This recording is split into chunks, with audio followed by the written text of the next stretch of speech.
ஈரோடு மாவட்டம் ஈங்கூர் இந்த பெருந்துறை சிப்காட்டுங்கிறது 2024 ஜீவோ வந்து 2025 மார்ச்சில் இதுக்கான கட்டட வேலைகள் அதற்கான முன்னேற்பாடுகள் தொடங்கியிருக்கிறாங்க. இப்போ இது ஒரு பார்வையிடறதுக்காக நாங்கள் வந்திருக்கோம். குறிப்பாக இப்போ இந்த காவலர் தங்கும் அறை, அது மாதிரி சாலைகள், சுற்றுச்சுவர் கட்டுதல் இதற்கான பணிகள் தீவிரமாக நடைபெற்றிருக்கு. சாலைகள் ஏறக்குறைய முடிச்சிட்டாங்க. அதுபோல் காவலர் தங்கும் அறைகளும் வேலை நடந்துகிட்டு இருக்கு. சுற்றுச்சுவரும் ஏறக்குறைய முடிச்சிருக்கிறாங்க. இதுக்கான பட்ஜெட் 18.3 கோடி ரூபா அதுக்கு ஒதுக்கியிருக்கிறாங்க. அது இல்லாமல் plug and play industrial park அப்படிங்கிற இதில் அதுக்கு தனியாக 11.2 கோடி ரூபா அரசு ஒதுக்கி இருக்கிறது.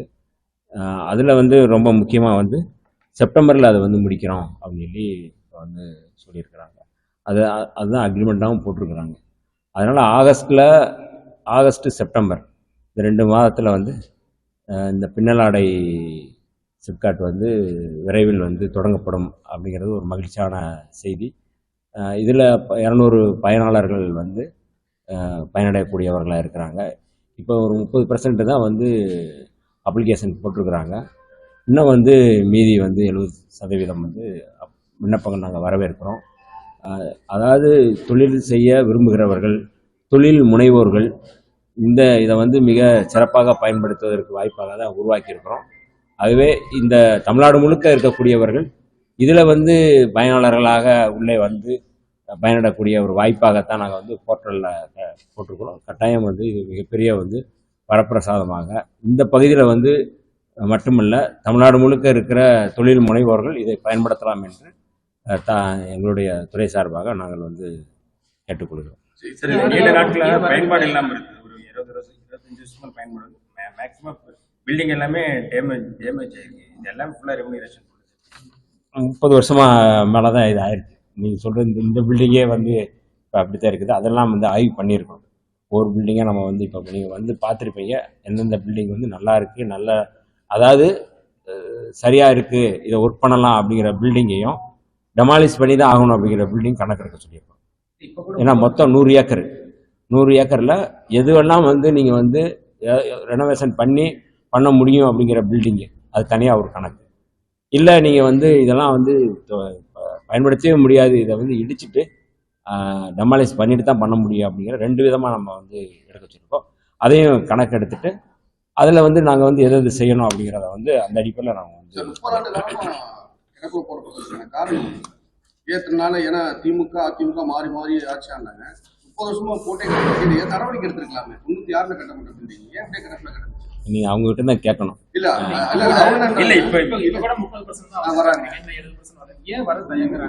அதாவது 2 விதமான சிக்கலை நம்ம பார்க்குறோம்.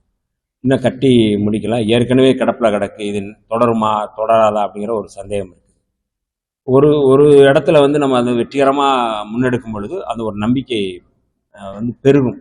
அப்போ அந்த அடிப்படையில் தான் இதை நாங்கள் துரிதப்படுத்த முயற்சி செய்கிறோம். இப்போ நீங்கள் பார்த்துருக்கீங்க, செப்டம்பரில் ஒரு வேலை திட்டமும், இது ஆகஸ்ட்லேயும், இது 2ஐயும் நாங்கள் முடிக்கிறதுக்கு வழிகாட்டியிருக்கிறோம். கட்டாயம் நீங்கள் சொல்கிறது போல் முடிக்கும் பொழுது 100% நாங்கள் என்ன திட்டமிட்டமோ 200 பயனாளர்கள் அப்படின்னா 200 பயனாளர்களை இதில் அமர்த்தி இதை அவர்களுடைய தொழில், அதாவது ஆதிதிராவிடர் மற்றும் பழங்குடியினர்கள் அவர்களுடைய வாழ்வாதாரத்திற்காக, அவருடைய பொருளாதார நிலையை மேம்படுத்துவதற்காக நாங்கள் இதை கொண்டு வந்திருக்கிறோம். இந்த பழைய நாங்கள் கடந்த கால செயல்பாடுகள் குறித்தோ கடந்த கால கிடப்புகள் குறித்தோ நாங்கள் பேச விரும்பலை. நான் சொல்லிடுறேன். திமுக ஆட்சியில நீங்க கூட்டணியில் இருந்தீங்க அப்படின்னு பதில் சொல்லல. இன்னொன்னு 30 வருஷம் போட்டு கிடந்திருக்கு, இந்த பில்டிங் அப்படியே கிடந்திருக்கு. குறிப்பா இந்த இது பாத்தீங்கன்னா ஆதிதிராவிடர் முழுக்க ஆதிதிராவிடர் மக்களுக்கு தொழில் முனைவு, ஜாதி அரசியல் இங்க இருக்கு. அதனாலதான் 30 ஆண்டு காலமா பூட்டியே கிடந்துச்சுன்ற ஒரு பேச்சும் இருக்கு. இதற்கு முன்னாடியே இந்த சொல்லலாம் சொல்லி பேட்டிகளே கொடுத்துருக்காங்க, உங்க கட்சியை சார்ந்த நிர்வாகிகளே கொடுத்துருக்காங்க. அதாவது கேள்வியும் நீங்களே பதிலும் நீங்களே அப்படிங்கிறது சரியா இருக்கு. அது உங்களுடைய இதுக்குள்ளே நான் விட்டுறேன். இப்போ நாங்கள் கடந்த காலங்களில் கிடப்பிலே கிடக்கட்டும் அப்படிங்கிறது என்னன்னா, நாங்கள் இப்போ அமைச்சரவையில் நாங்கள் தான் ஃபஸ்ட்டு வந்திருக்கோம். இப்போ நாங்கள் அமைச்சரவைக்குள்ளே வந்ததுக்கப்புறம் இதெல்லாம் நாங்கள் எடுக்கிறோம். நாங்கள் வந்து வெளியிலேருந்து போராட்டம் நடத்துனது, வெளியிலேருந்து பேசியது, வெளியிலேருந்து கோரிக்கை வைத்ததுங்கிறது வேறு. இப்போ நாங்கள் அதை செயல்படுத்துகிற இடத்துக்கு வந்திருக்கிறோம், அதனால் செயல்படுத்துகிறோம். ரெண்டுக்கும் உங்களுக்கு டிஃப்ரெண்ட் புரியுங்கிறேன். அதனால் வந்து நாங்கள் செயல்படுத்த துடித்து கொண்டு இருக்கிறோம். முழுமையாக இந்த துறையை வந்து முடுக்கி செயல்படுத்துவதற்கான ஒரு வாய்ப்பாக நாங்கள் பார்க்குறோம். அதுக்கு உங்களுடைய ஒத்துழைப்பு வேணும்னு நான் கேட்டுக்கிறேன். தமிழக வெற்றி கழகத்தோட பாமக கூட்டணி வைக்கிறதா பேச்சு சார். அப்படி கூட்டணி வச்சா விசிக வெளியே வரதா இதற்கு வந்து எங்களுடைய தலைவர் எழுச்சி தமிழர் தொல்காப்பியன் திருமாவளவன் அவர்கள் பல இடங்களில் வந்து பதில் சொல்லியிருக்கிறாரு. அவருடைய பதிலுரைக்கு நான் தனியாக கோடார் உரை எழுத முடியாது. அதனால வந்து அவருடைய பதில் தான் இதுக்கான பதில். இவன் நீங்கள் இது வந்து இப்போ அதிகாரிகள்லாம் இருக்கிறாங்க. அதிகாரிகள் இருக்கிற இடத்துல வந்து நம்ம வந்து அரசியல் ரீதியான கேள்விகள் வேண்டாம்னு கேட்குறேன். இந்த துறை சம்பந்தமாக நீங்கள் வந்து கேள்வி வைப்பது நல்லது. ஏன்னா அவங்களுக்கு தர்ம சங்கடமாக இருக்கும். ஆதிதிராவிடர் நலத்துறை வந்து சமூக நலத்துறைன்னு சொல்லி சமூக நீதித்துறை நீதித்துறைன்னு மாற்றிருக்காங்க. தலைவர் கூட திருவண்ணாமலை சார் கூட அறிவிப்பு பேர் மறுபடியும் மாற்றணும்னு சொல்லி இது பண்ணியிருக்காரு. எங்களுடைய தலைவர் அவருடைய கருத்து தான் தொன்னுடைய கருத்தும். தலைவருடைய கருத்துக்கு உட்பட்டு கட்டுப்பட்டு இருப்பவர்கள் தான் உண்மையான தொண்டர்களாக இருக்க முடியும். நான் வந்து தலைவருடைய கருத்துக்கு நான் வந்து அவருடைய முன்மொழிந்ததை நான் வழிமொழி. என்ன காரணம்? அதான் நான் சொல்றேன்ல, அது அவர் முன்மொழிந்ததை நான் வழிமொழிகின்றேன், அவ்வளவுதான். இதுக்கு முன்னாடி இந்த மாதிரியான கேள்வி எழுதும்போது இந்த பெயர் மாற்றம் எந்த ஒரு மட்டுப்படுத்தாது அப்படின்னு தான் நீங்கள் சொல்லியிருக்கீங்க. இப்போ கூட தலைவர் தான் தொண்டர் அப்படின்னு சொல்லியிருக்கீங்க. உங்க தலைவர்ங்கிறது உங்க கட்சியோட இருக்கும். இப்போ நீங்கள் அமைச்சரவையில் இருக்கீங்க, தமிழக அரசு நீங்கள் ரெப்ரசன்ட். அப்படி இருக்கும்போது ஒரு கட்சி தலைவரோட இதை நீங்கள் எப்படி அதான் சமூக நீதி துறையில் நான் ஒரு அமைச்சராக இருந்து அதற்கான பணி செய்கிறேன். அது அரசியல் ரீதியானது. அதில் நான் ஆரம்பத்திலே சொன்னேன், அரசியல் ரீதியான கேள்விகள் தனியாக கேட்போம், தனியாக பேசலாம். இது வந்து ஒரு சமூக நீதித்துறை தொடர்பாக அதிகாரிகளோடு நம்ம வந்து கலந்துரையாடிட்டு இருக்கும்போது அது சம்மந்தமாக நம்ம வந்து அதுதான் சொல்கிறேன்னா, இது சமூக நீதித்துறை தொடர்பான செயல்பாடுகள் மட்டும் நம்ம பேசுவோம். தலைவர் பேசியது, தலைவர் குறித்ததெல்லாம் வந்து தனியாக நம்ம பேசுவோம்.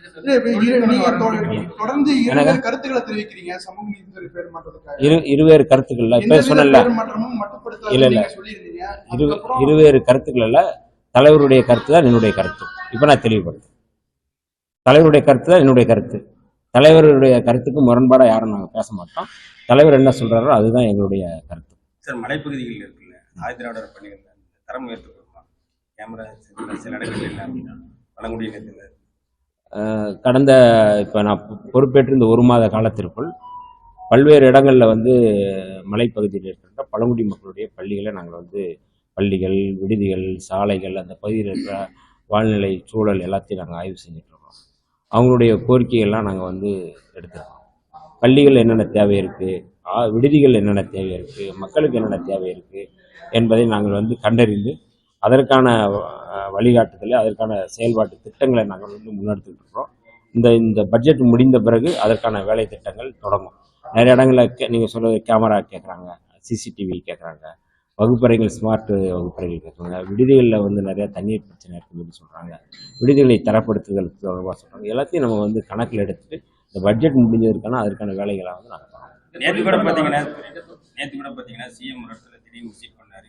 மாணவர்கள் வந்து உணவு தரமா இல்லை அப்படின்னு சொல்லி ஒரு புகார் தெரிவிச்சாங்க. தமிழகத்தின் பல்வேறு பகுதிகளில் வந்து இந்த மாதிரி சூழ்நிலை இருக்குது. சிஎம் போகிறாங்கன்னு அவங்களுக்கு தெரியுதுன்னு தெரியல.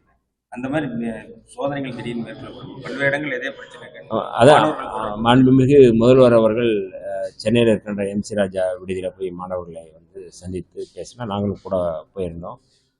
மாணவர்கள் வந்து வைக்கின்ற கோரிக்கைகள், அவருடைய தேவைகளை வந்து மிகுந்த கவனத்தோடும் அக்கறையோடும் வந்து கேட்டுக்கொண்டார். எங்ககிட்டையும் வந்து வழிகாட்டி இருக்கிறார். மாண்புமிகு முதல்வர் அவர்கள் என்னென்ன செய்யணும்னு வழிகாட்டி இருக்கிறார்கள்.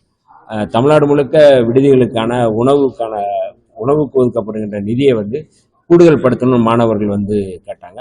அதை உடனடியாக வந்து இந்த பட்ஜெட்லேயே நாங்கள் வந்து அறிவிக்கிறோம். அதே போல் ஸ்காலர்ஷிப்பு, அதாவது அம்பேத்கர் ஓவர்சீஸ் ஸ்காலர்ஷிப்னு ஒன்று இருக்குது. அந்த ஸ்காலர்ஷிப்பை வந்து கூடுதல் படுத்தணும்னு சொல்லியிருக்காங்க. அதையும் இந்த இதிலே வந்து அறிவிக்கிறோம்னு சொல்லியிருக்கிறாங்க. அதனால் எல்லாவற்றையும் வந்து மாணவர்களுடைய உணவு தேவையாக இருக்கட்டும், அல்லது தங்கு தேவையாக இருக்கட்டும், அங்கே இருக்கிற வசதியாக இருக்கட்டும், எல்லாமே நம்ம வந்து பண்ண சொல்லியிருக்காங்க. அதில் நீங்கள் சொன்னதோட ஒரு மாணவர் வந்து திடீர்னு கரண்ட் கட் ஆகிடுங்க, இங்கே வந்து எங்களுக்கு வந்து இந்த வசதி வேணும் அப்படிங்கிறது மாதிரி மின்தடை ஏற்படும் போது அதற்கான வசதி தேவைப்படுது அப்படின்னு சொல்லி சொன்னாங்க. அதையும் வந்து செய்ய சொல்லி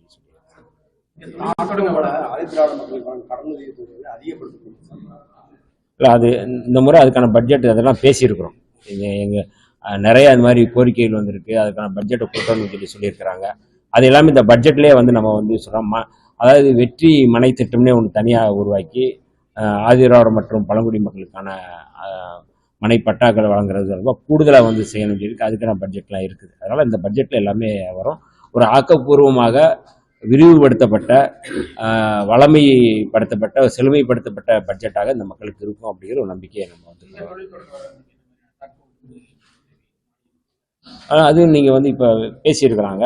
ஏற்கனவே வந்து ஒதுக்கின நிதியை விட கூடுதல் படுத்தணும்னு சொல்லியிருக்கிறாங்க. அதனால் இந்த ஆண்டு வந்து அதுக்கான கூடுதல் நிதி ஒதுக்கப்படும். வருகின்ற பயனாளர்கள் வந்து மேலும் வந்து ஊக்கப்படுத்துகின்ற விதமாக அது வந்து இருக்கும்.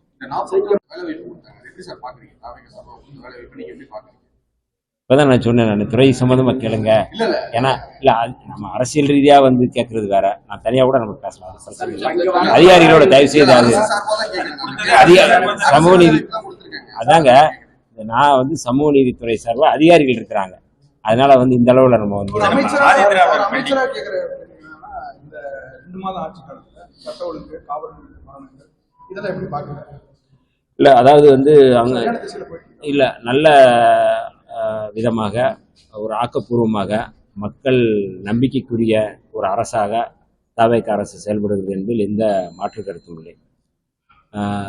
காவல் மரணங்கள் இருக்குது அப்படின்னா, காவல் மரணம் இப்போ வந்து நாகர்கோவிலில் வந்து காவல் மரணம் நடந்திருக்குன்னா அதில் சம்மந்தப்பட்டவர்கள் தப்பிக்க வைக்கல. கடந்த முறை வந்து நீங்கள் உங்களுக்கெல்லாம் தெரியும், ஜெயராஜ் பென்னிக்ஸ் வழக்கில் வந்து எத்தனை போராட்டங்கள் நடத்திய பிறகு எஃப்ஐஆர் போடப்பட்டது அப்படிங்கிறது தெரியும். கோர்ட்டுக்கு போய் அதை எப்படி வந்து அதை கையாண்டாங்கன்னு தெரியும்.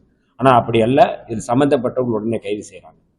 குறிப்பாக வந்து நீங்கள் வந்து காவல் மரணங்கள் எங்காவது நடக்குது அப்படின்னா உடனடியாக அவர்கள் வந்து பணிநீக்கம் செய்யக்கூடிய சூழல் உருவாகுது. அதனால் வந்து கடந்த முறையோடு இப்போ ஒப்பிடக்கூடாது. இது ஒரு நம்பிக்கைக்குரிய மக்கள் நம்பிக்கை வைத்து வாக்களித்திருக்கிறார்கள். அந்த நம்பிக்கைக்குரிய ஒரு அரசாக, மக்களுக்கான அரசாக இருக்கு அப்படிங்கிறது எந்த மாற்று கருத்து. கண்டிப்பா நீங்க சொல்றதுக்காக ஓகே. அதாவது சட்டம் ஒழுங்கு பிரச்சனைன்றது போன ஆட்சியில் நடந்த மாதிரி இந்த ஆட்சி இப்ப கோவில கூட ஒரு காவலர் வந்து பணிக்கு வச்சிருக்காங்க. அவரும் ஒரு பாலியல் அத்துமீறல். இவர் காவல்துறையிலேயே இந்த மாதிரியான செயல்கள் நடந்துட்டு இருக்கு. இது அரசாங்கம் என்ன எப்படி இதை கவனம் கொள்வோம், இதை எப்படி எதிர்கொள்ள போறீங்க? இல்லை, இது எல்லாமே ஏற்கனவே வந்து இந்த அமைச்சரவை கூட்டத்தில் மாண்புமிகு முதல்வர் அவர்கள் கடுமையான எச்சரிக்கையை கொடுத்துருக்கிறார். அதிகாரிகளாக இருந்தாலும் அமைச்சர்களாக இருந்தாலும் நீங்கள் வந்து அத்துமீறி இல்லைன்னா வந்து தவறு செய்யக்கூடாதுன்னு சொல்லி எச்சரிக்கை கொடுத்துருக்கிறாரு. அது அதிகாரிகளுக்கு மட்டுமில்லை, அமைச்சர்களுக்கும் தான். அப்போ அந்த ஒரு பொறுப்புணர்வோடு செயல்படணும். எந்த அதிகாரிகள் வந்து தவறு செஞ்சாலும் அந்த அதிகாரிகள் வந்து அந்த தவறுகளை தொடர்வாங்க அல்லது அந்த தவறுகளோடு அவங்க வந்து செயல்படுவாங்க அப்படிங்கிறது நீங்கள் எதிர்பார்க்க முடியாது. அவர்கள் கட்டாயம் வந்து தண்டிக்கப்படுவார்கள். அதில் எந்த மாற்று கருத்தும், அதில் வந்து எந்த தயவுதாட்சணியமும் படாது. அதனால் நீங்கள் வந்து இப்போ வந்து அங்கொன்றும் இங்கொன்றுமாக தாண்டி நடக்கின்ற எந்த வன்கொடுமைகளாக இருக்கட்டும், எந்த படுகொலைகளாக இருக்கட்டும், பெண்களுக்கு எதிரான குற்றங்களாக இருக்கட்டும், அவை எல்லாவற்றையும் தயவுதாட்சணியமின்றி அதை வந்து சட்டத்திற்கு முன் நிறுத்தப்பட்டு அவர்கள் வந்து தண்டனைக்குள்ளாக்கப்படுவார்கள். அதுதான் ரொம்ப மோசமான ஒரு சூழல் உருவாகுது. டிஎன்பிசியில் இடஒதுக்கீடு ஆதரவு இடஒதுக்கீடு முறையாக செயல்படுறது. இல்லை, அதாவது வந்து இந்த இடஒதுக்கீடு அங்கே மட்டும் இல்லை, எல்லா இடங்களும் நிரப்பப்படணும் தான் வந்து விடுதலை சிறுத்தைகளுடைய கோரிக்கை. அந்த கோரிக்கையை கட்டாயம் வந்து நாங்கள் வந்து முன்னெடுப்போம். இந்த ரங்கம்பாளையத்தில் பில்டிங் ஆதரவு எப்போ பயன்பாட்டுக்கு மனநல 1.5 வருஷத்துக்கு மேலே பயன்பாட்டுக்கு என்ன பில்டிங் அது? ரங்கம்பாளையம் அந்த ஹாஸ்டல் இன்னும் முடிக்கல. இல்லை, அது அங்கே மட்டும் இல்லை, தமிழ்நாடு முழுக்க வந்து இது மாதிரி விடுதிகள் வந்து ஏற்கனவே கொடுத்த அரசு வந்து கட்டி முடிக்கிறதுக்கான டெண்டர்லாம் கொடுத்து அவங்க பண்ணியிருக்கிறாங்க. இப்போ வந்து ஒரு 4-5 இடத்துல முடிச்சிருக்கிறாங்க. இப்போ திருச்சியில் நான் போய் அன்னைக்கு போய் பஞ்சப்பூரில் போய் பார்த்தோம், அங்கே வந்து முடிச்சிருக்கிறாங்க. அதுக்கான திறப்பு விழா பண்ணுறதுக்கான. அதே போல் வந்து மதுரையில் இந்த மாதிரி பல்வேறு இடங்களில் வந்து கட்டி முடிக்கப்பட்டிருக்கு. அதற்கான திறப்பு விழாவும் நம்ம வந்து பண்ணுறோம். கட்டி வேலை திட்டங்களே வந்து முக்கால்வாசி முடிக்கிறதையும் நம்ம வந்து துரிதப்படுத்துகிறோம். 75% முடிஞ்சிருக்கு, அதை நம்ம வந்து துரிதப்படுத்துகிறோம். விரைவில் இந்த ஒரு 6 மாதத்திற்குள் தமிழ்நாடு முழுக்க இருக்கின்ற விடுதிகள் வந்து நவீனப்படுத்தப்படும், திறக்கப்படும். மாணவர்களுடைய தேவைகள், அவருடைய கோரிக்கைகள் எல்லாம் முழுமையாக நிறைவேற்றப்படும் என்பதில் எந்த மாற்று கருத்தும் இல்லை. அதற்கான வேலை திட்டங்களை நாங்கள் துறையின் பேரை மாற்றுக்கு ஏதாவது முதல்வர் என்னது? இந்த துறையின் பேரை மீண்டும் பழையபடி மாத்துறதுக்கு இது சம்பந்தமா முதல்வர் தான் சந்திச்சு ஆனால் அது எங்கள் தலைவர் பேசுவாங்க. தேங்க்யூ.